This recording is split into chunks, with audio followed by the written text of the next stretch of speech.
Hello, and welcome back to another episode of the Silver Bulletin postgame recap show presented by Lantern TV.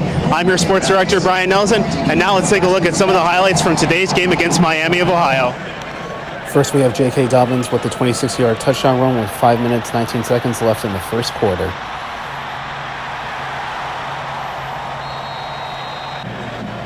Next, shortly in the second quarter, it's K.J. Hill with the 53-yard touchdown catch, the longest of his career.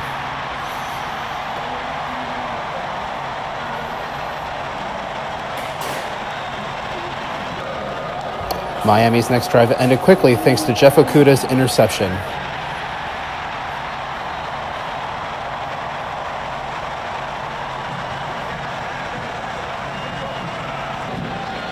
Three plays later, Justin Fields takes it in with the 7-yard touchdown run.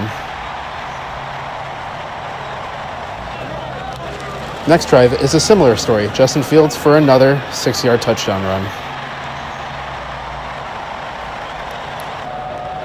Another stall drive for Miami of Ohio, this time thanks to Chase Young's strip sack with a fumble recovery by Tyler Friday.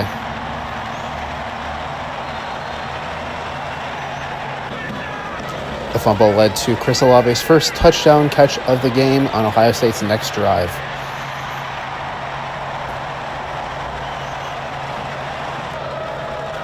Ben Browning has a nice play, getting the 1-yard tackle for loss to stall another Miami drive. Shortly thereafter, Justin Fields hits Benjamin Victor for the 30-yard touchdown catch.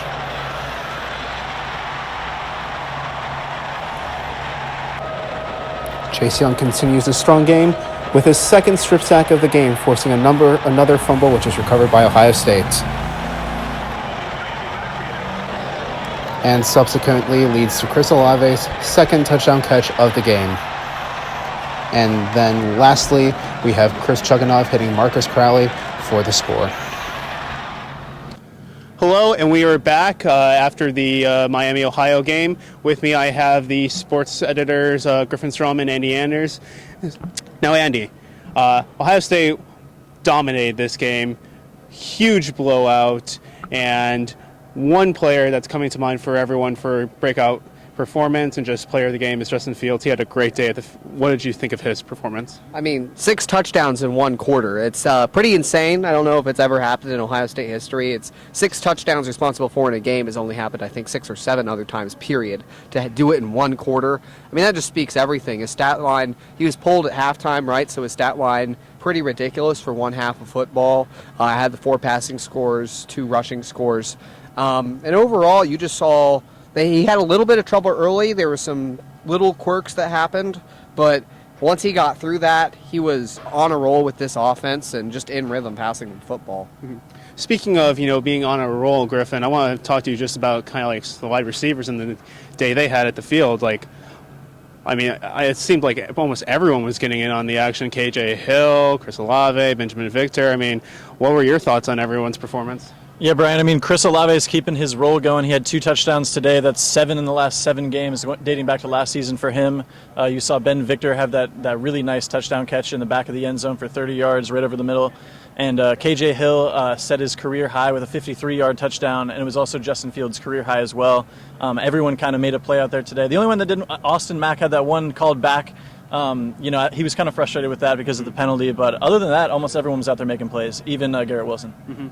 And early on in the game, Andy, it seemed like there was a little adversity Ohio State faced. You had the safety early on, then the field goal, and Ohio State's down 5-0. And then it was 3 minutes of trouble, and then they just bounced right back. And, what did you think of the offense and the way some of the backups stepped up to really make an impact? Well, as far as overcoming adversity at the beginning of the game, it just felt like Ohio State came out just a little bit flat. Mm-hmm. Wasn't expecting Miami. Miami had a great game plan. I'd like to point that out. Just to hit Ohio State with so many quick passes and misdirections in the run, they knew they couldn't go right at the Buckeyes. And it kind of surprised the Ohio State defense a little bit. But then all of a sudden, they rebounded quick. Chase Young, 2 strip sacks today. He's got 7 sacks in 4 games this season. pretty ridiculous, and those 2 strip sacks each gave the offense a short field to work with very quickly.